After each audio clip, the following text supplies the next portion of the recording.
Shalom. We find an interesting phenomenon when it comes to the mitzvah of Simcha and women.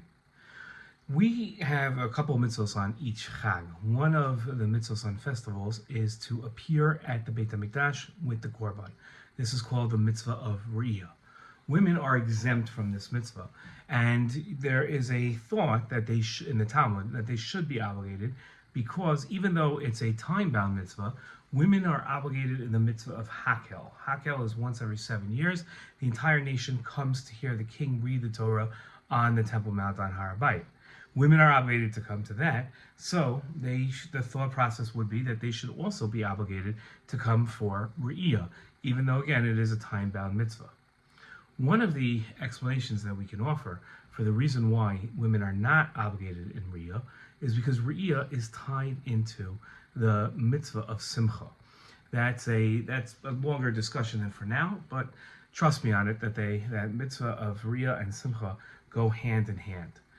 Now, the reason why that women, I would like to suggest that women are not obligated in the mitzvah of Re'iyah is because when it comes to the mitzvah of Simcha, women are obligated to be happy on Yom Tov, but they're not obligated to create happiness. What do I mean by that? The mitzvah of being happy on Yom Tov is a kiyum balev. It's something that we feel inside. We are happy. But that happiness isn't supposed to be just random happiness that I'm in a good mood or I drink a lot and therefore I get high. But that's not the idea. The happiness has to stem from Talmud Torah. We're supposed to spend half our day learning Torah, and then the happiness comes from there. Women are not being obligated in the mitzvah of studying Torah, in the mitzvah of teaching Torah, can't be obligated in this same idea of Simcha, because it would be impossible to require them to be happy that comes from, to experience happiness that comes from learning Torah when they're not obligated to learn Torah. Rather, women are obligated to be happy, but it is the men's responsibility. Whichever man that woman is tied to, whether it be her father or her husband, it's that man's obligation to make her happy. Whether it's through buying jewelry or through dresses, whatever is going to make that woman happy, that man has to create an atmosphere of happiness.